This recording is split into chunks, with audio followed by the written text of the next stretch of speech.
ایک رائے یہ ہے کہ ایک وقت میں آ کر جنت بھی ختم ہو جائے گی، روح انسانی جہاں سے صادر ہوئی تھی نہیں لوٹ جائے گی۔ السلام علیکم ورحمۃ اللہ وبرکاتہ۔ تو اس ویڈیو میں جو ہے ڈاکٹر اسرار اور انجینئر محمد علی مرزا کے بیچ جو بھی باتیں ہوئی ہیں یا جو بھی ان دونوں نے ایک دوسرے کو جواب دیا یا سوال کیا، تو اس بارے میں بات ہے کہ دوزخ اور جنت جو ہے ابدی ہے۔ یہ ڈاکٹر اسرار احمد نے اس کے بارے میں جو بتایا ہے، اور اس کے بارے میں جو انجینئر محمد علی مرزا نے جو جواب دیا ہے، دونوں کے متعلق جو بھی باتیں ہیں وہ آپ اس ویڈیو میں سن سکتے ہیں، اور اللہ بہتر جانتا ہے۔ اور یہ لوگ جو بھی بتا رہے ہیں وہ قرآن اور حدیث کے معاملے سے بتا رہے ہیں، اور جو بھی ہے وہ اللہ سے بہتر کوئی نہیں جانتا ہے۔ تو پھر بھی اس ویڈیو میں جو بھی بتایا گیا ہے، اور اس چیز کے بارے میں جس چیز کے بارے میں جو ہے انسان بہت خواہش مند ہے کہ جنت میں کیا معاملہ ہوگا اور دوزخ میں کیا معاملہ ہوگا، اس چیز کے بارے میں اس ویڈیو میں بتایا گیا ہے۔ تو اللہ ہم سب کو جنت الفردوس میں اعلیٰ مقام نصیب فرمائے، آمین ثم آمین۔ یہ صرف صوفیہ کا قول ہے، اگرچہ عقلی ہے، منطقی ہے، لیکن یہ کہ میں اب یہ آپ سے عرض کر رہا ہوں کہ میں اس دوسری رائے کا بھی قائل ہوں، انا للہ و انا الیہ راجعون۔ عشرت قطرہ ہے دریا میں فنا ہو جانا۔ اہل سنت کا اجماعی عقیدہ یہ ہے کہ جنت اور دوزخ دونوں ابدی ہیں، ہمیشہ ہمیشہ ہمیشہ ہمیشہ، کوئی اختتام نہیں ہے، نہ جنت کا نہ دوزخ کا۔ لیکن امام ابن تیمیہ رحمہ اللہ اور شیخ اکبر جو صوفیاء کے ہیں، شیخ ابن عربی، اگرچہ ان دونوں میں بڑی بود ہے بہت سی چیزوں کے اندر، اور امام ابن تیمیہ جو ہے وہ بہت ہی سخت تنقید کرتے ہیں اور سخت الفاظ استعمال کرتے ہیں شیخ ابن عربی کے لیے، محی الدین ابن عربی، لیکن یہ کہ اس معاملے میں ان دونوں کی رائے ایک ہے، اور وہ یہ ہے کہ جنت تو ابدی ہے، دوزخ ابدی نہیں ہے۔ ایک وقت آئے گا، چاہے وہ ارب سال کے بعد آئے، وہ ابد ہمارے اعتبار سے ابدی ہو، ہمارے اعتبار سے انفائنائٹی ہوگا، لیکن یہ کہ ایک وقت آئے گا کہ جہنم ختم ہو جائے گی۔ یہ ان کی رائے ہے، واللہ اعلم۔ یا جنت میں وائی فائی ہوگا، سب کچھ ہوگا بھائی، کسی آدمی کے وہم و گمان میں بھی وہ چیزیں نہیں گزری جو اللہ اسے جنت میں دے گا۔ بھیا سب کی اپنی اپنی چھوٹی چھوٹی خدائیاں ہوں گی، اب اس سے زیادہ کیا چاہیے؟ بھیا سب کی اپنی اپنی چھوٹی چھوٹی خدائیاں ہوں گی، اب اس سے زیادہ کیا چاہیے؟ بھیا سب کی اپنی اپنی چھوٹی چھوٹی خدائیاں ہوں گی، اب اس سے زیادہ کیا چاہیے؟ اپنی خدائی ہوگی نا، یہ ہو جائے یہ نہ ہو، اپنی خدائی ہوگی نا، یہ ہو جائے یہ نہ ہو، اپنی خدائی ہوگی نا، یہ ہو جائے یہ نہ ہو۔ کیا جہنم اور جنت ابدی ہیں مسلمان اور کافر کے لحاظ سے؟ دیکھیں، قرآن کا جو اسلوب ہے وہ تو بالکل یہی بتا رہا ہے کہ جنت اور جہنم ابدی ہے۔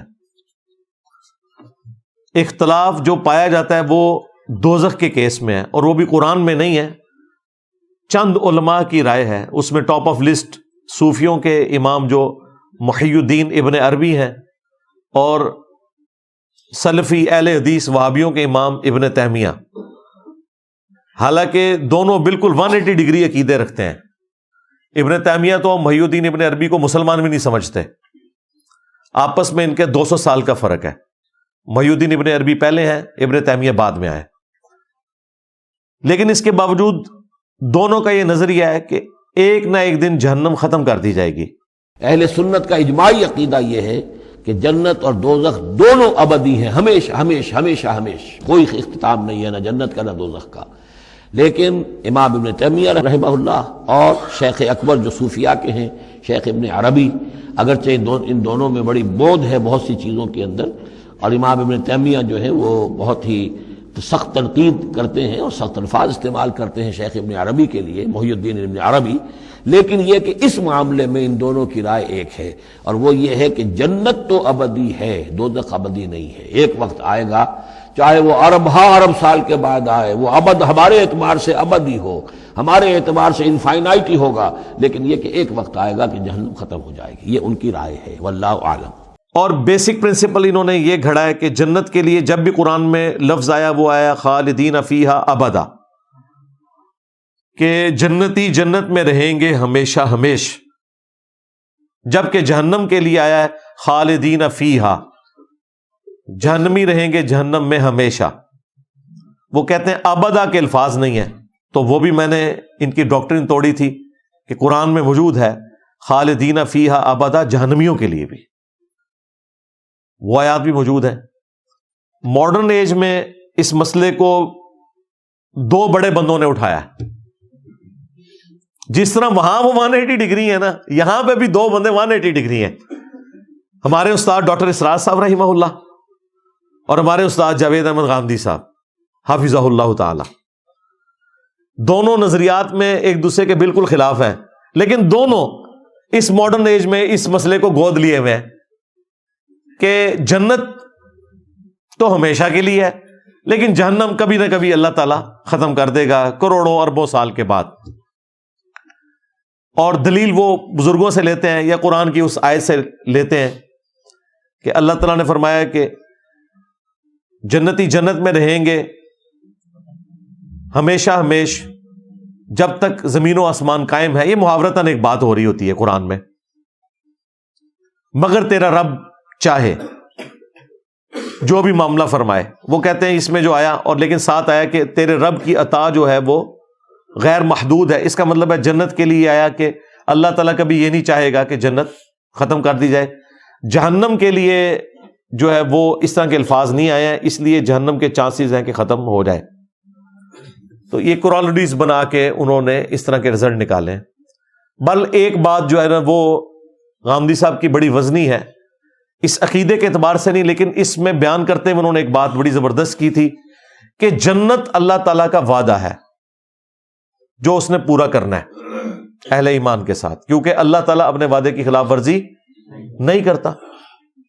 اور یہ بات قرآن میں بار بار اس لیے ریپیٹ ہوئی کہ دنیا میں ایسا ہو جاتا ہے کہ کسی شخص کو اس کی محنت کا پھل نہ ملے، تقدیر غالب آ جائے اور رزلٹ بالکل اپوزٹ آ جائے۔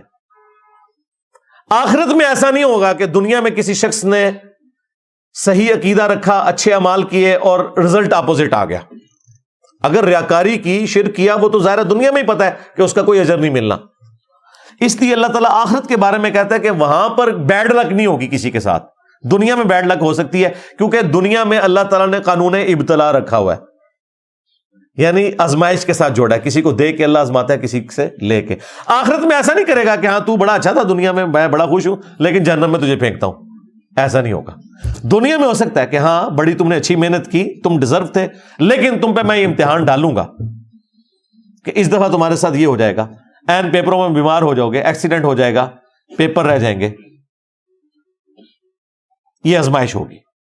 اسی لیے اللہ تعالیٰ کو قرآن میں بار بار یہ اعلان کرنا پڑا کہ اللہ تعالیٰ اپنے وعدے کی خلاف ورزی نہیں کرتا، کہ کوئی شخص اس وسوسے کا شکار نہ ہو جائے کہ جس طرح دنیا میں بیڈ لک ہوئی تھی کہیں آخرت میں بھی نہ ہو جائے۔ آخرت کے معاملے میں بیڈ لک نہیں ہونی، جو شخص بھی اپنے رب کے ساتھ کمیٹڈ رہا ہے، آخرت کی ہمیشہ کی کامیابیاں اس کا مقدر ہونے والی ہیں انشاءاللہ تعالیٰ، یہ بات یاد رکھیے گا۔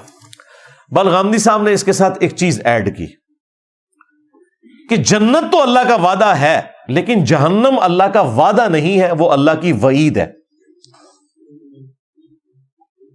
اگر اللہ تعالیٰ جنت نہیں دیتا نا تو وعدہ خلافی کرتا ہے، جو وعدہ خلافی کرتا ہے وہ خدا نہیں، اور جو خدا ہے وہ وعدہ خلافی نہیں کرتا۔ جو جھوٹ بولے وہ خدا نہیں، اور جو خدا ہے وہ جھوٹ نہیں بول سکتا۔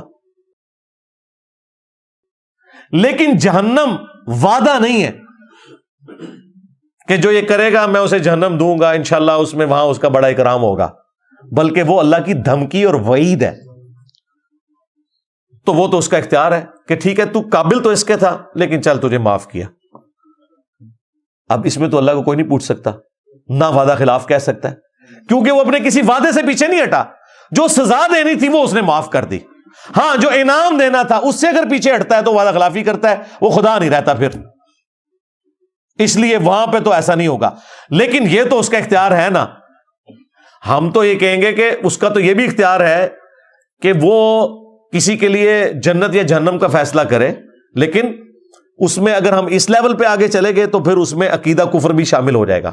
یعنی اگر کوئی شخص یہ کہے کہ اللہ تعالیٰ چاہے تو موسیٰ علیہ السلام کو دوزخ میں اور فرعون کو جنت میں بھیج دے، نعوذ باللہ، تو یہ کلمات کفر ہے. اس کے لیے پتہ کیا بولا جائے گا؟ یہ محال ہے. اس میں یہ سوال بھی نہیں ہوگا کیا یہ اللہ کی قدرت سے باہر ہے. بھئی قدرت کا سوال ہی نہیں ہے. کوئی بھی نٹوریس چیز اللہ کی قدرت میں داخل ہی نہیں ہے. کیا اللہ کوئی ایسا پتھر بنا سکتا ہے جسے خود نہ اٹھا سکے؟ اب اس سوال کا آپ کیا جواب دیں گے؟ اس کا جواب ہے محال ہے. کیونکہ اگر آپ کہتے ہیں نا کہ ہاں وہ ایسا پتھر بنا سکتا ہے جسے خود نہ اٹھا سکے، تو ایک مسئلہ تو آپ نے حل کر دیا کہ اس نے پتھر بنا لیا. تو جو خدا پتھر ہی نہ اٹھا سکے وہ ان اللہ علی کل شیء قدیر کیسے ہوا؟ دوسرا مسئلہ پھنس جائے گا. تو یہ فلسفیانہ سوالات تھے. یہ جب معتزلہ کے زیر اثر خلیفہ مامون الرشید کے دور میں عباسیوں نے فلسفے کی کتابیں عربی میں ٹرانسلیٹ کی نا، اس وقت یہ بحثیں پھر شروع ہوئیں، عقلی بحثیں. تو پھر علم الکلام ایجاد کیا گیا کہ ان باتوں کے جواب آپ نے کیسے دینے ہیں. اس کے لیے دو ٹرمز ڈیوائز ہوئیں، محال اور مقدور. محال وہ چیزیں ہیں جو اللہ تعالیٰ کی قدرت میں داخل نہیں ہیں، اور اس میں قدرت کا نقص نہیں ہے، بلکہ وہ بائی ڈیفینیشن ہی چیزیں غلط ہیں. کیا اللہ اپنے ساتھ کا کوئی اور خدا پیدا کر سکتا ہے؟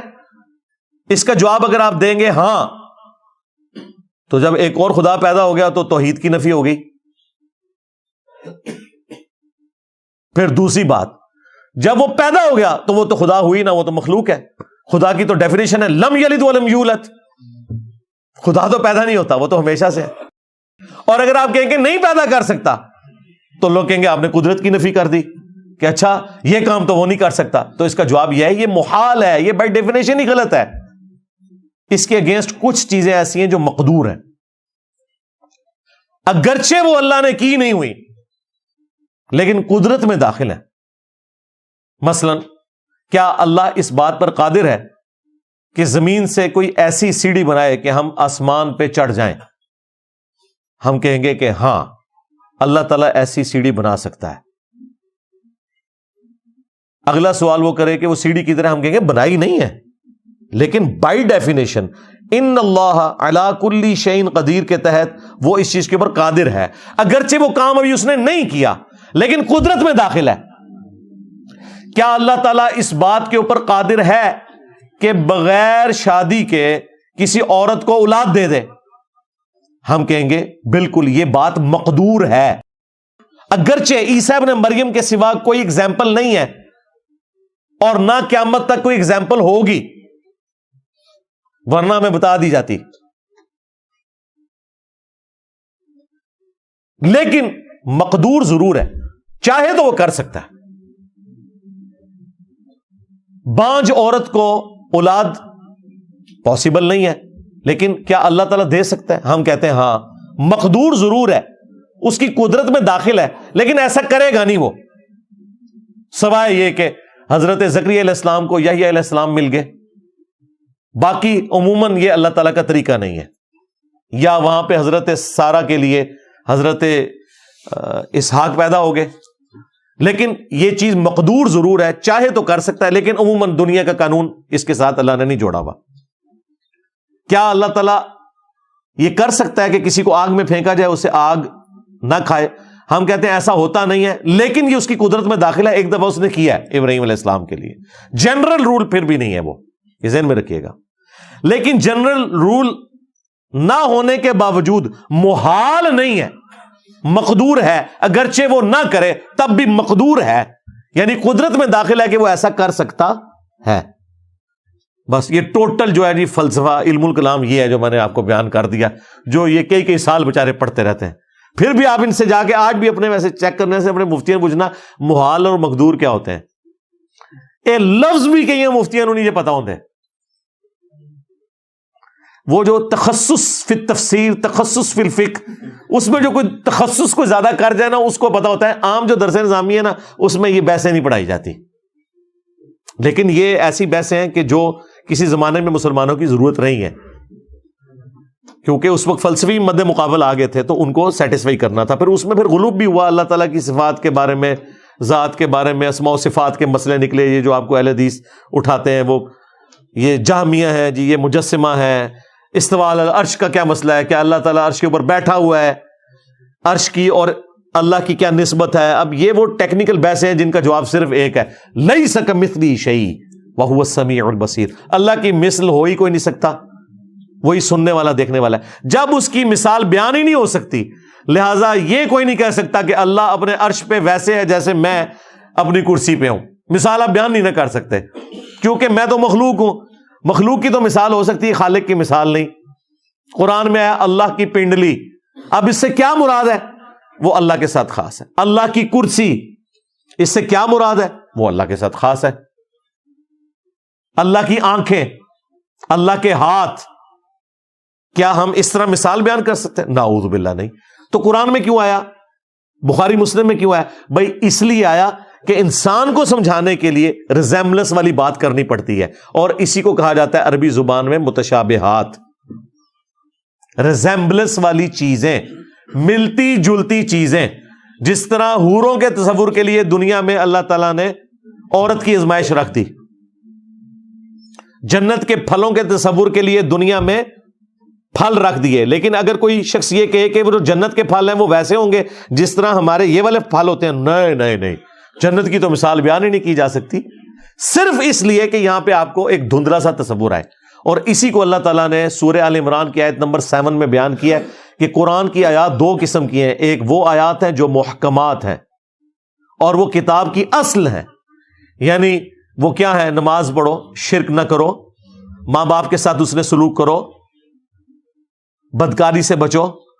جو جو اللہ تعالیٰ نے حکم دیے ہیں یا جن نافرمانی کے کاموں سے روکا ہے, یہ تمام محکمات, اللہ کی طرف سے حکم. اور اللہ نے کہا کہ یہ کتاب کی اصل ہے, اور ساتھ ہی فرمایا دوسری ہے متشابہات, جن پہ صرف تم نے ایمان لے کے آنا ہے. ان کی تفصیلات اللہ کے ساتھ خاص ہیں. اور اہل علم بھی یہی کہتے ہیں کہ یہ سب کچھ ہمارے رب کی طرف سے, ہم سب پہ ایمان لاتے ہیں,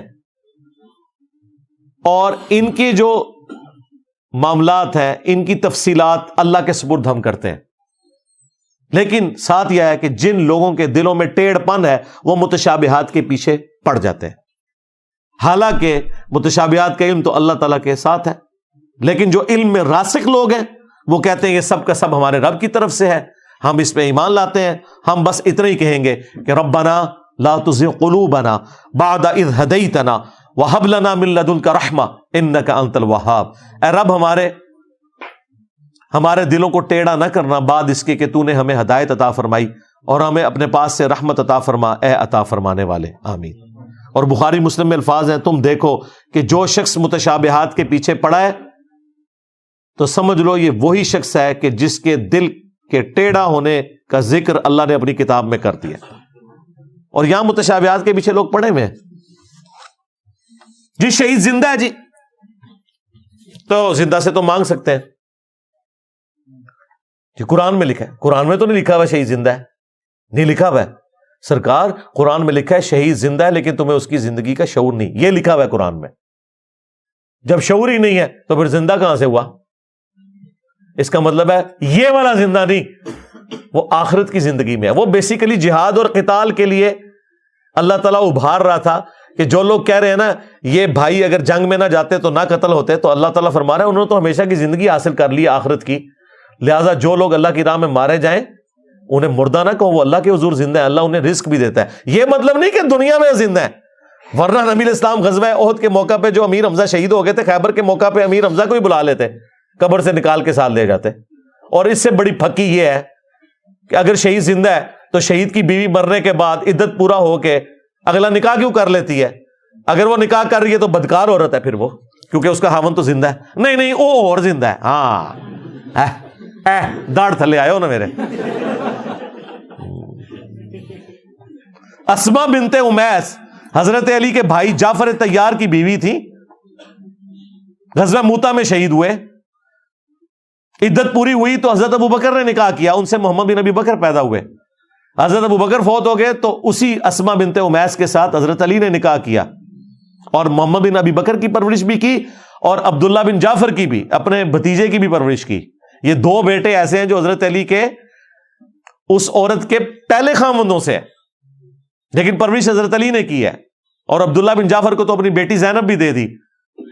جو کربلا میں ساتھ تھی امام حسین کے، ان کے 2 بیٹے بھی، اون اور محمد شہید ہوئے، اور زینب نے دربار یزید میں خطبہ بھی دیا. تو شہید زندہ ہے لیکن آخرت کی زندگی کے ساتھ. اس لیے یہ جو اس طرح کے جو بحثیں آتی ہیں نا، تو اس میں تھوڑی احتیاط کریں. اگلے دن ہمارے لائیو سیشن میں بھی ایک بھائی نے ڈاکٹر اسرار صاحب کی کوئی پرانی ویڈیو نکال کے نا، کوئی 30-35 سال پرانی، جب وہ چاک کے ساتھ بلیک بورڈ کے اوپر پڑھا رہے تھے، وہاں سے وہ انہوں نے کہیں وہ دیکھ لی تھی، وہ نکال کے جی ہمیں بھیج دی کہ جی یہ ڈاکٹر اسرار صاحب تو اس میں یہ کہہ رہے ہیں کہ جی جنت بھی ختم ہو جائے گی. میں نے کہا یار جہنم کے ختم ہونے کا تو انہوں نے کہا تھا کہ میرا نظریہ ہے، میرا ذاتی ایک کہنا ہے، لیکن جنت بھی ختم، پھر تو کام بھی مک گیا ہے. کیونکہ جنت اگر ختم ہو جانی ہے پھر تو یہ ساری تکلیفیں اٹھانے کی ضرورت ہی نہیں ہے. نعوذ باللہ. تو بیان القرآن میں تو ایسی، میں نے کہا کوئی بات نہیں، میں نے بیان القرآن سنا ہے، اس میں انہوں نے ان آیات کے اوپر پوری بحث کی ہے قرآن حکیم کی،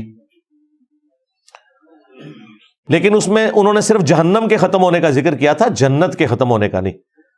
تو خیر بعد میں انہوں نے ویڈیو بھیجی، تو وہ ویڈیو میں واقعی ڈاکٹر اسرار صاحب نے پتہ نہیں، اب وہ مسئلہ یہی ہے کہ جو بھی صوفیوں کے ساتھ بیٹھے نا اپنا بیڑا غرق کروا ہی لیتا ہے. تو وہ انہوں نے صوفیاء کے حوالے سے وہ وحدت الوجود کو کرتے کرتے پتہ نہیں گراہ بنا کے انہوں نے کہا پھر ایک دن ایسا بھی آئے گا سارے ہی دوبارہ اللہ کی ذات ہی صرف رہ جائے گی اور پھر سب کچھ ختم کر دیا جائے گا. اور ایک رائے یہ ہے کہ ایک وقت میں آ کر جنت بھی ختم ہو جائے گی، روح انسانی جہاں سے صادر ہوئی تھی نہیں لوٹ جائے گی. ذات بات یہ ہے ذرا ٹیڑھی کھیر، یہ صرف صوفیاء کا قول ہے، اگرچہ عقلی ہے، منطقی ہے، لیکن یہ کہ میں اب یہ آپ سے عرض کر رہا ہوں کہ میں اس دوسری رائے کا بھی قائل ہوں، انا للہ و انا الیہ راجعون. عشرت قطرہ ہے دریا میں فنا ہو جانا. توبہ توبہ. میں نے کہا جی ایسی تو جنت کے لیے پھر کوئی کوشش کرنی نہیں چاہیے، سیدھی سی بات ہے. ہاں ہم تو اس جنت کے حصول کے لیے کوشش کر رہے ہیں جس کا وعدہ اللہ نے اپنے پیغمبروں سے اپنی کتابوں کے ذریعے کیا ہے. ہاں جی، جو کبھی ختم نہیں ہوگی، جس کی نعمتوں کو کبھی زوال نہیں آئے گا، جہاں موت نہیں ہوگی، جہاں پہ کوئی بدحالی نہیں ہوگی، جہاں انسان کبھی بوڑھا نہیں ہوگا، کبھی غمگین نہیں ہوگا، اور سب سے بڑھ کر اس کا رب کبھی بھی اس سے ناراض نہیں ہوگا اور اسے اپنا دیدار عطا کرے گا. اللہم اجعلنا منہم مع النبیین والصدیقین والشہداء والصالحین. تو اگر ڈاکٹر اسرار صاحب نے اس سے توبہ نہیں کی، ان کا اور اللہ کا معاملہ ہے. میں ان ڈاکٹر اسرار صاحب کی بات نہیں کر رہا، یہ جو ڈمی میوزیم سے آئے ہوئے ہیں، یہ ڈمی میوزیم والے بھی ڈاکٹر اسرار صاحب ان کو دکھا دیں. ڈاکٹر صاحب ایسا سامنے بھیج دو. میں اوریجنل والے ڈاکٹر اسرار صاحب کی بات کر رہا ہوں. میرا حسن ظن ہے کہ وہ توبہ کر کے دنیا سے گئے ہوں گے. بہرحال اگر آپ فی نفسی عقیدے کی بات کریں، میں ہمیشہ شخصیات پہ فتوے نہیں لگاتا، صرف عقیدوں پہ، عبارتوں پہ لگاتا ہوں. یہ عقیدہ ڈنکے کی چوٹ کے اوپر گمراہی پر مبنی نہیں، صرف کفریہ عقیدہ ہے کہ اگر کسی کا یہ عقیدہ ہے کہ جنت بھی ایک نہ ایک دن ختم کر دی جائے گی، ہاں استغفر اللہ واتوب الیہ، یہ پورے قرآن کے اسلوب کے خلاف ہے. یہ جرت تو محی الدین ابن عربی نے نہیں کی، یہ جرت تو ابن تیمیہ نے نہیں کی. انہوں نے آدھی جرت کی کہ جی دوزخ ختم ہو جائے گی، لیکن جنت ختم ہونے کا ذکر تو انہوں نے بھی نہیں کیا. ایون غامدی صاحب نے جرت نہیں کی، انہوں نے بھی مانا کہ جنت ختم نہیں ہوگی، البتہ جہنم کے ختم ہونے کے چانسز ہیں. لیکن یہ جنت ڈاکٹر صاحب ساری جنت بھی ختم کرو ایسا. اور ڈاکٹر صاحب کا قصور نہیں ہے، جو بھی صوفیوں کے ساتھ لگے، صوفی بیڑا غرق کرواتے ہیں، کیونکہ یہ بیٹھ کے ضربیں تقسیمیں لگاتے ہیں. ان کا جو سورس آف نالج ہے وہ قرآن و سنت نہیں ہوتا. یہ اللہ کی محبت میں بھی غلوف کرتے ہیں. یہ یاد رکھیے گا، صرف نبیوں کی محبت میں غلوف کرنا حرام، شرک یا کفر نہیں ہے، اللہ کی محبت میں غلوف کرنا بھی کفر ہے. کیونکہ پھر آپ اللہ کے ساتھ وہ صفات منسوب کر دیں گے جو اس کی ہے ہی نہیں ہے. مجھے بتائیں، جنہوں نے وحدت الوجود کا یہ نظریہ دیا، یہ پوری کائنات اللہ کے وجود کا حصہ ہے، تو کیا یہ اللہ کی نفرت میں انہوں نے کہا یا اللہ کی محبت میں؟ اللہ کی محبت میں. انہوں نے کہا ہم مان ہی نہیں سکتے اللہ کے سوا کوئی وجود ہے. تو اس کا الٹیمیٹ نتیجہ یہ تھا کہ انسان بھی رب ہے، ہاں درخت بھی رب ہے، گھوڑا بھی رب ہے، اسی کے جز کے ٹکڑے ہیں یہ سارے. یہی پینتھیزم کا عقیدہ ہندوؤں کے ہاں بھی آیا, ہماؤست اور وحدت الوجود کی بگڑی ہوئی شکل یہاں پہ بھی آئی. اگرچہ بعض صوفیاء اس کی تعویل کرتے ہیں جی ہم یہ والا وحدت الوجود مراد نہیں رہتے, اور یہی ڈاکٹر اسرار صاحب سے بھی مس ہینڈلنگ ہوئی وحدت الوجود کے مسئلے میں. پھر جب میری ان سے ملاقات ہوئی 2008 میں تو انہوں نے کلیئر کٹ مجھے کہا کہ میں صوفیاء والے وحدت الوجود کو بالکل کفر شرک سمجھتا ہوں. یہ ڈاکٹر اسرار کا وحدت الوجود ہے کہ اس کائنات کا وجود ایک ہستی کی وجہ سے قائم ہے, باقی میں خالق اور مخلوق کا وہ فرق سمجھتا ہوں, ہم اس کا حصہ نہیں ہے. میں نے کہا جی بس میرا اور آپ کا تو اختلاف اب ختم ہو گیا اس معاملے میں. انہی چیزوں پہ پھر اہل حدیثوں نے بھی ڈاکٹر اسرار صاحب کے اوپر فتوے لگائے تھے. بہرحال شکر ہے مجھے تو ان کی وفات سے 2 سال پہلے جو ملاقات ہوئی انہوں نے کہا جی یہ ایسا نہیں ہے, لیکن یہ اب اتنے سالوں کے بعد ایک اور ویڈیو سامنے آئی ہے, وہ تو خیر بہت پرانی ہے ان کی ویڈیو, وہ کوئی 80s کی ویڈیو ہے, تو ہو سکتا ہے وہ ان کی اس ایج کی ہے جب وہ لرن کر رہے تھے چیزیں, اور آہستہ آہستہ جب انہوں نے سیکھ لی تو پھر انہیں پتہ چل گیا ہوگا کہ یہ بالکل فراڈ کے اوپر مبنی ہے. اس لیے آپ دیکھیں کسی بھی شخصیت کو آپ نے اتھارٹی نہیں ماننا. اتھارٹی اللہ اور اس کے محبوب صلی اللہ علیہ وآلہ وسلم کی مبارک ذات ہے, بالکل یہ ذہن میں رکھیے گا. باقی کو بڑے سے بڑا بزرگ ہو, اسکالر ہو, عالم ہو, امام ہو, مجتہد ہو, ایون کوئی صحابی بھی ہو, وہ اس کی ذاتی رائے ہو سکتی ہے کسی معاملے میں. اب یہاں پہ بھی میں کئی ایک مثالیں دے سکتا ہوں بڑوں سے بھی, لیکن فائنل اتھارٹی قرآن و سنت کو آپ نے ماننا ہے. بالکل یہ کلیئر کٹ ہے. یہ چونکہ آپ کا سوال آیا تھا لہذا میرے پہ کیفیت طاری ہوئی تو میں نے یہ سارا کا سارا اس میں بیان کر دیا کہ قرآن و سنت کے نظریے میں تو نہ جہنم نے ختم ہونا ہے نہ جنت نے ختم ہونا ہے. باقی یہ اللہ کے معاملات ہیں. جہنم یعنی دوزخ وہ اس کی وعید ہے, وہ چاہے تو ختم بھی کر دے, اس سے اس کی صفت عدل چیلنج نہیں ہوگی. لیکن اگر وہ جنت کو ختم کرتا ہے پھر صفت عدل بھی چیلنج ہو گئی, پھر اس کی وعدہ خلافی والا معاملہ بھی ہو گیا, پھر تو قرآن کتابوں کا مقدمہ یہ سارے کا سارا ختم ہو گیا. سیدھی سی بات ہے. تو ایسا عقیدہ تو بالکل رکھنا کفر کے اوپر مبنی ہے. گمراہی نہیں ہے یہ جناب, کفر کے اوپر مبنی ہے. یہ ذہن میں رکھیے گا, گمراہی بہت چھوٹا ورڈ ہے, ایٹ لیسٹ کفر ہے اور قرآن کے خلاف ہے. باقی یہ جو بعض لوگ سوال پوچھتے ہیں کہ یہ کیسے ہو سکتا ہے کہ 60 سال کے شرک کی سزا ہمیشہ کی جہنم ہو. جی ہونا چاہیے. یہ 60 سال کے عوض نہیں ہے سزا, اس جرم کی انٹینسٹی کے عوض ہے. شرک اتنا بڑا جرم ہے کہ اگر بغیر توبہ کیے بندہ مر جائے اور وہ جرم اس نے ایک دن کے لیے بھی کیا ہے, اس کی سزا ہمیشہ کی جہنم ہی بنتی ہے, کیونکہ جرم بہت بڑا ہے. باقی یہ جو ہم سوچتے ہیں نا کہ کہیں ظلم تو نہیں لازم آ رہا, اللہ کی صفت عدل تو چیلنج نہیں ہو رہی, یہ اللہ کو پتا ہے کہ اس شخص کو اللہ نے کیا حالات و واقعات دیے تھے اور وہ مکاری کرتا رہا, اس نے حق قبول نہیں کیا. یہ ذہن میں رکھیے گا. بعض اوقات لوگ کہہ رہے ہوتے ہیں اتنے بڑے بڑے علماء نے سمجھ نہیں, اور سمجھ آ رہی ہوتی ہے. کتنے پولیٹیشنز ہیں جب اپنی جماعتیں چھوڑتے ہیں تو بعد میں بالکل 180 ڈگری باتیں کر رہے ہوتے ہیں, اس کا مطلب ہے انہیں سمجھ آ رہی ہوتی ہے. آج دیکھیں وہ سارے صحافی جو اس زمانے میں یہ کہا کرتے تھے کہ جی اس زمانے میں 2018 میں ہم لوگ الیکشن جیت کے آئے ہیں, آج وہ بھی مان رہے ہیں نہیں جی اس وقت اسٹیبلشمنٹ نے ہمیں جتایا تھا, اب اسٹیبلشمنٹ دوسری پارٹی کو جتا رہی ہے. لو جی اجماع امت ہو گیا جی, ہو گیا نا. اس وقت نہیں تھے مانتے, مان گئے نا اب. تو وقت کے ساتھ انسان مان جاتا ہے ان چیزوں کو.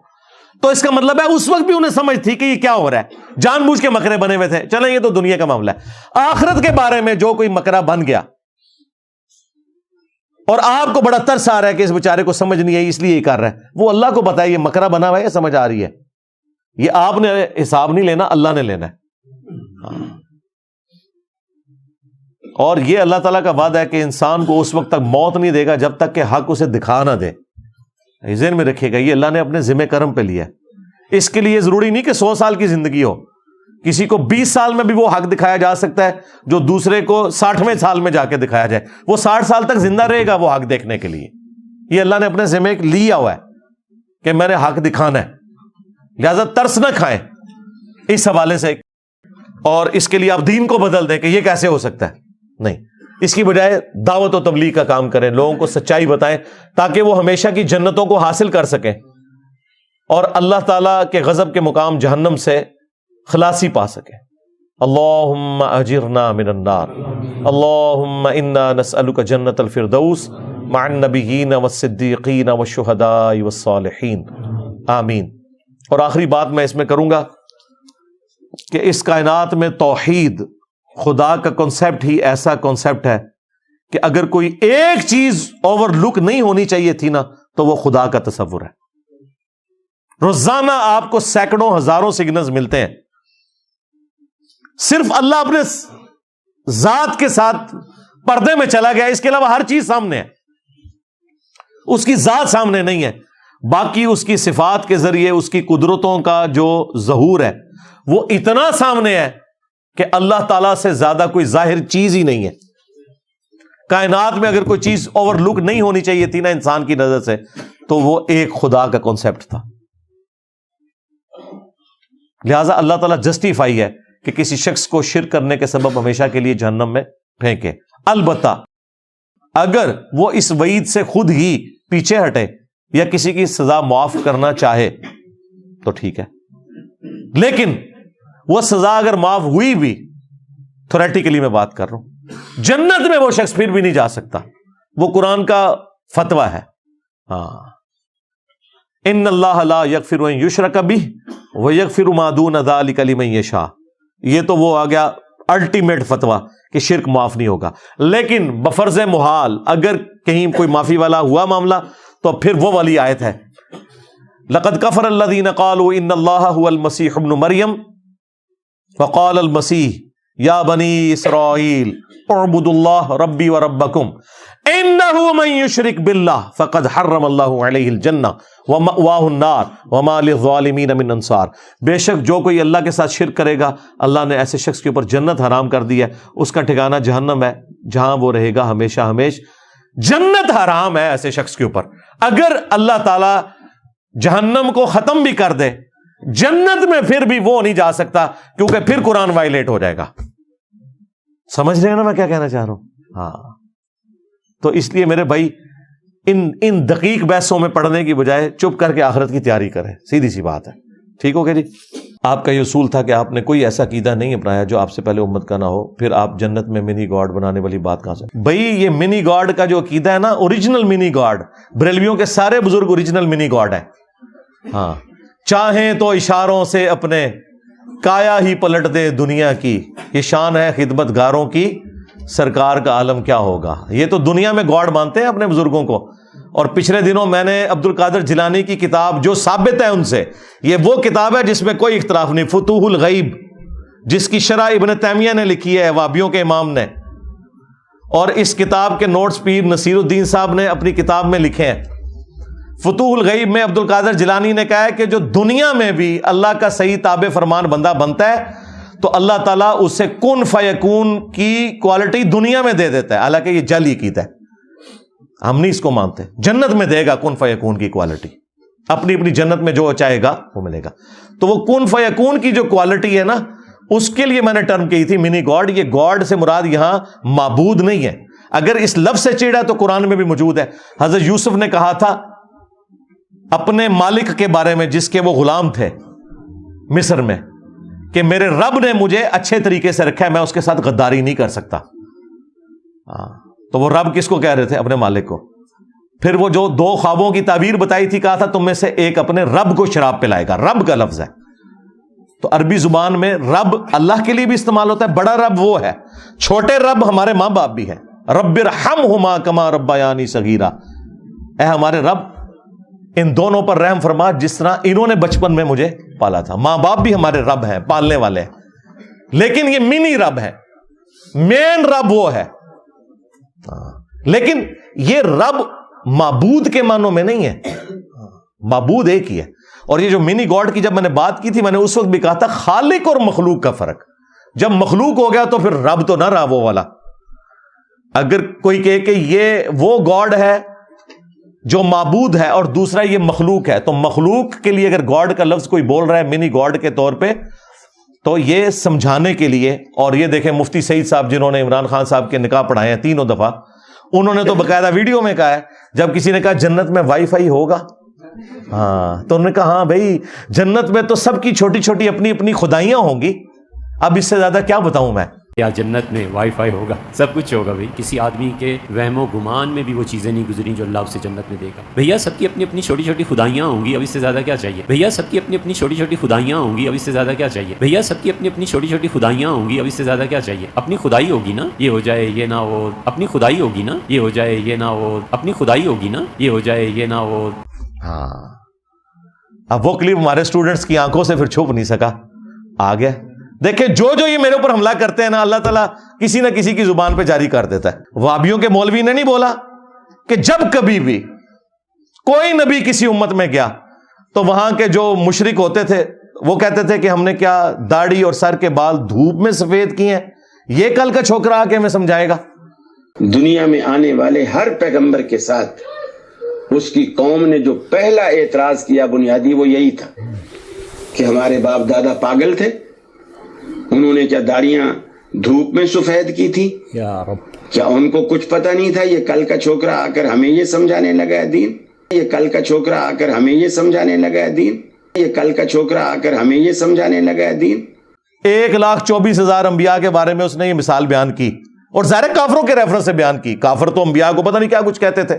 حضرت عیسیٰ ابن مریم کو یہودی آج تک کہتے ہیں out of wedlock, son of man بولتے ہیں۔ سیدہ مریم کو وہ بدکار عورت کہتے ہیں، نعوذ باللہ، یہ تو قرآن میں بھی لکھا ہوا ہے، لیکن وہ ان کی گندگی ہے نا، جب ہم اس کو کوٹ کریں گے تو ہم تو نہیں، نقل کفر نباشد۔ اب وہ سارے وہابیوں کو سانپ سونگ گیا۔ میں نے ایک جگہ جملہ بولا تھا ساری اس گندگی کو جمع کرتے ہوئے، تو انہوں نے کہا جس نے کہہ دیا جی کل کا چھوکرا، تو کافروں کے ریفرنس سے بات کی تھی۔ تو جو یہ اس طریقے سے حملہ کرتے ہیں ان کے اوپر الٹا پڑ جاتا ہے۔ تو منی گاڈ انہوں نے بات کی تھی، میں تو عبد القادر جیلانی دنیا منی گاڈ پہ کہندا ہے۔ تو یہ معبود اور عابد وہ فرق اپنی جگہ، ان معنوں میں خدا ایک ہی ہے۔ ویسے خدا کا لفظ فارسی میں ملاح کے لیے بھی استعمال ہوتا ہے۔ کشتی کا جو ملاح ہے اسے کہتے ہیں نا خدا، پتہ ہے آپ کو؟ اردو زبان میں ناؤ خدا، ناؤ کہتے ہیں کشتی کو، خدا کہتے ہیں ملاح کو۔ فارسی زبان میں خدا کا لفظ اس لیے بھی استعمال ہوتا ہے، جس طرح کشتی کا چلانے والا ملاح وہ کشتی کا خدا ہے، اس طرح اس کائنات کا چلانے والا اس کو بھی ہم خدا ہی کہتے ہیں، لیکن فرق ہے۔ نبی الاسلام کے بارے میں قرآن میں ہے بالمؤمنین رؤوف الرحیم، تو رؤوف الرحیم تو اللہ ہے، نبی کہاں سے رؤوف الرحیم ہو گئے؟ ہاں اللہ ہے الرؤوف الرحیم، اور نبی اللہ کی عطا سے رؤوف اور رحیم ہے، وہ الرؤوف الرحیم نہیں ہے۔ تو یہ لنگوسٹک کا فرق ہے، ٹھیک ہے؟ تو الحمدللہ یہ جو میں نے عقیدہ بتایا اس کے اوپر بھی اجماع ہے الحمدللہ کہ جنت میں ہر مؤمن اللہ تعالیٰ اسے اپنی کن فیکون والی کوالٹی بھی دے گا اپنے دائرے کے اندر، ظاہر الٹیمیٹ تو صرف اللہ کی ہے۔ دوسری، اللہ کو موت نہیں آئے گی، انسان کو بھی موت نہیں آئے گی، یہ وہ کوالٹی ہے جو اللہ اور بندے کی کامن ہو جائے گی۔ لیکن خالق اور مخلوق کا فرق ہے، عطائی اور ذاتی کا فرق ہے، لیکن کوالٹی بہت بڑی ہے، یہ ذہن میں رکھیے گا۔ آپ کو اس کا ٹیسٹ کیا فیل کریں، میں ایک میری کلپ دیکھیں، یہ تو ٹاپک میں نے کچھ اور تھا، منی گاڈ کی جو ٹرم آئی، یہ ٹرم اس وجہ سے آئی تھی، میں اللہ سے کیوں محبت کروں، وائی آئی لو گاڈ، بیسیکلی میں اس کو ایڈریس کر رہا تھا، اس میں میں نے چیز، تو اللہ کے فضل سے میں نے اس کو جس طریقے سے ایڈریس کیا ہے، کوئی بھی اس طریقے سے اس مقدمے کو پیش نہیں کر سکتا کہ میں خدا سے محبت کیوں کروں۔ ہم جو کچھ بھی کر رہے ہوتے ہیں نا، اللہ کی محبت کی وجہ سے نہیں کر رہے ہوتے، اللہ کے ڈر کی وجہ سے کر رہے ہوتے ہیں۔ آج اللہ کی طرف سے اناؤنسمنٹ ہو نا کہ نماز پڑھو تو جنت ہے، نہ پڑھو تب بھی جنت ہے، لیکن چھوٹے والی، سارے نے پیکج لے لینا ہے۔ حلال اور حرام میں فرق کرو گے، بڑی جنت، خوب آرام کھاؤ، خوب بدکاری کرو، شراب پیو، چھوٹی جنت۔ لوگ کہیں گے ٹھیک ہے جی، آتے ہی جنت۔ یہ جو انسانیت کا قبلہ درست ہے، یہ اللہ کی محبت کی وجہ سے نہیں ہے، اللہ کے خوف کی وجہ سے۔ ہمیں قرآن و سنت کی جتنی دھمکی ہے نا، وہ اللہ کی محبت کی طرف نہیں لے کے جاتی، ہمیں ہر وقت ڈراتی رہتی ہیں کہ اگر نہ کیا تو دوزخی سٹے گا۔ اب یہ جذبہ آپ کا اللہ کے ساتھ محبت کا کبھی بھی ڈیولپ نہیں ہوگا۔ یہ کیسے ڈیولپ کرنا ہے وہ پھر میں نے بتایا تھا، ایسے ڈیولپ کرنا ہے، میں اس رب سے کیوں نہ محبت کروں جو اپنی خدائی میں اکیلا تھا، چاہتا تو اکیلا ہی رہتا، محض اپنے کرم سے مجھے پیدا کیا، اس کے بعد مجھے کہا چند سالوں کی زندگی دے, تجھے میں اپنی خدائی میں ساتھ شامل کر لوں گا, اس حوالے سے کہ تو میرا بندہ, میں تیرا رب ہی رہوں گا, لیکن میں بھی ہمیشہ کے لیے ہوں, تجھے بھی ہمیشہ کے لیے رکھوں گا, میرا حکم بھی چلتا ہے, جو خواہش کرتا ہوں وہ ہو جاتا ہے, تجھے بھی جنت دوں گا, اس میں جو تو خواہش کرے گا وہ تجھے ملے گی. جب آپ یہ چیز سوچتے ہیں کہ یار میں 50-60 سال کی زندگی دوں اور مجھے اربوں خربوں سال کی ہمیشہ کی زندگی میں نہ کوئی تکلیف پہنچے, نہ بڑھاپا آئے, نہ کمزوری آئے, میرا حکم بھی چلے, اور سب سے آخری جو جنتی ہے اسے بھی اس پلانٹ ارتھ سے 10 گنا بڑی جنت ملنی ہے, 10 زمینیں ملنی ہیں, بخاری مسلم میں الفاظ ہیں, جو آخر میں جنت میں جائے گا. یہاں 10 مرلے کا پلاٹ نہیں آپ لے سکتے, 10 پلانٹ ارتھ ملے اور وہاں آپ کا حکم چلے جو آپ چاہیں, اور وہ حکم بادشاہ والا نہیں کہ ہرکارے رکھنے پڑے, نہیں, آپ خواہش کریں کہ یہاں پہ یہ درخت اگ جائے, وہ اگ جائے, آپ خواہش کریں کہ ارن تشتری اور جہاز میرے لیے آ جائے, وہ جہاز آ جائے, اور موت بھی نہ آئے, آپ کو بڑھاپا بھی نہ آئے, نماز بھی کوئی نہیں, شریعت کی پابندی بھی کوئی نہیں. آپ مجھے بتائیں یہ ساری کی ساری چیزیں یہ آپ کو اس خدا سے محبت کروائیں گی کہ واہ یا اللہ تیری کتنی کرم نوازی ہے کہ تو اکیلا تھا, مجھے بھی ساتھ شامل کر لیا, اگرچہ میں تیرا بندہ ہی ہوں, سب کچھ تیرا ہی ہے, لیکن ایک منی گاڈ مجھے بھی تو نے بنا دیا, وہ کوالٹیز مجھے دے دی. یہ منی گاڈ سے مراد خدا نہیں, وہ معبود والا معاملہ نہیں تھا. تو بریلویوں نے کہا کہ جی انجینئر صاحب نے شرک کر دیا. مجھے بڑی خوشی ہوئی کہ بریلوی تو کہتے ہیں شرک مک گیا, پھر بھی انجینئر صاحب نے کر دیتا. تو میں کہ ہوں شکر ہے, تو انہوں پتہ لگا شرک والے موقع نہیں. بریلویوں کے منہ سے میں شرک کا لفظ سنوں مجھے بہت خوشی ہوتی ہے, کیونکہ شرک ختم ہو چکا ہے, اور پھر وہ کہہ رہے ہیں انجینئر صاحب شرک کرتے ہیں, تو مجھے خوشی ہوتی ہے کہ یار شکر ہے یار شرک کا لفظ بولا تو صحیح. شرک سے تو مطلب تم لوگ جو ہے نا وہ ہر توحید کی چیز کو گستاخی کہہ دیتے ہو, اور شرک کا لفظ سننا تمہاری چھیڑ بان کی ہوئی ہے. اپنے رویے میں نرمی اور احترام لائیں. کچھ لوگ آپ کے سخت لہجے کی وجہ سے آپ کی دلیل کو رد کرتے ہیں. نہیں, ایسا کوئی نہیں ہے, بالکل جھوٹ ہے. اگر کوئی ایسا کر رہا ہے تو اس کا میں آپ کو چیک کرنے کا طریقہ بتا دیتا ہوں. آپ اس شخص کے سامنے قرآن کی آیت اور حدیث رکھیں, آپ رکھیں میرے ریفرنس کے بغیر, انشاءاللہ وہ رد کر دے گا, تو جواب مل جائے گا آپ کو. ہاں بالکل, میرے رویے سے کسی کو چڑ نہیں ہے, یہ میں آپ کو بتا دوں, میرے رویے سے کوئی چڑ نہیں ہے. غصہ ان کو دلائل سے ہے. ہاں میں جس پیشن سے بیان کرتا ہوں اس سے غصہ ان کو اس لیے آتا ہے کہ یہ جتنے پیشن سے بولتا ہے نا, 2-4 بندے ہمارے پھڑکا دے گا یہ, اور وہ فرقے کو ہمارے چھوڑ دیں گے. اس چیز کی ان کو پیڑ ہے, انداز کی بالکل نہیں ہے. میں کہتا ہوں میں نے تو یہ کر لیا, آپ اس سے بہتر انداز میں خود کریں. مجھے مشورہ دیا, میں نے مان لیا. آپ طارق جمیل صاحب کو جا کے ملیں, انہیں کہیں کہ چشتی رسول اللہ کے اوپر آپ اپنی میٹھی سی زبان سے ایک لیکچر ریکارڈ کرائیں, اور تھانوی رسول اللہ کا رد کریں, اور ٹائم قیامت تک جائے ایک کرا کے دسو. تو آپ خود کریں. میری تو الحمدللہ زبان اس پلانٹ ارتھ پہ مجھ سے نرم بندہ ہی کوئی نہیں. جس کے سینے میں اتنے زخم ہو کہ اس امت کا جنازہ ان لوگوں نے نکال دیا ہے, تو وہ اپنی زبان سے قرآن و سنت کے دلائل کی روشنی میں سختی سے بیان نہ کریں. میں نے تو اعلیٰ حضرت کی طرح یہ نہیں کہا کہ دیوبندیوں کے کفر میں شک کرنے والا بھی کافر, اور یہ 1,00,000 دفعہ بھی اللہ کا نام لے ان کا ذبیحہ مردار ہی رہے گا. میں تو کبھی نہیں کہا. میں کہتا ہوں دیوبندیوں کے پیچھے نماز پڑھیں, ہمارے بھائی ہیں, صرف ان کی اصلاح کی کوشش کریں. بریلویوں کے پیچھے نماز پڑھیں, ان کی اصلاح کی کوشش کریں. میں نے کبھی نہیں کہا وہ ابھی سوراں دے سور کہنا انہاں بڑے دے اخلاص منگو تو بڑے بڑے لوگ ان گداواں نو خیر پا ہی دیں گے. چلو جی چلیے, او بھابیاں دی اذان اے تے کڑا دے اے تے سور دے سور چل چلیے.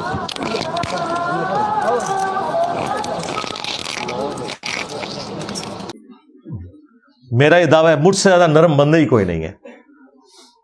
ہاں جو میرے والا کام نہیں کر رہا اور وہ نرم ہے, تو وہ بندے کا تو اس معاملے سے لینا دینا ہی نہیں ہے. یہ اسی طریقے سے ہے کہ کوئی شخص کہے کہ علی بھائی آپ جب کرکٹ کھیلتے ہیں نا تو اتنا بڑا آپ نے بلہ اٹھایا ہوتا ہے, یہ گاف والی چھڑی سے آپ کرکٹ کھیلا کریں. اور میں کہوں گا بھائی اس سے کرکٹ نہیں کھیلی جا سکتی, کرکٹ بلے سے ہی کھیلی جائے گی, اور کرکٹ کا بال اور ہے, گولف کا بال اور. ہاں مولویوں کے لیکچر کا ٹاپک اور ہے, میرے لیکچر کا ٹاپک اور. میرا کام ہے سرجن والا, سیدھا گرائنڈر چلاواں گئے تھے, ایسا کر کے سینہ توڑ کے دل کڈ کے پھر بائی پاس کر کے اندر رکھاں گا. ہومیوپیتھک دوائی میں نہیں دے سکتا, مہربانی کرو.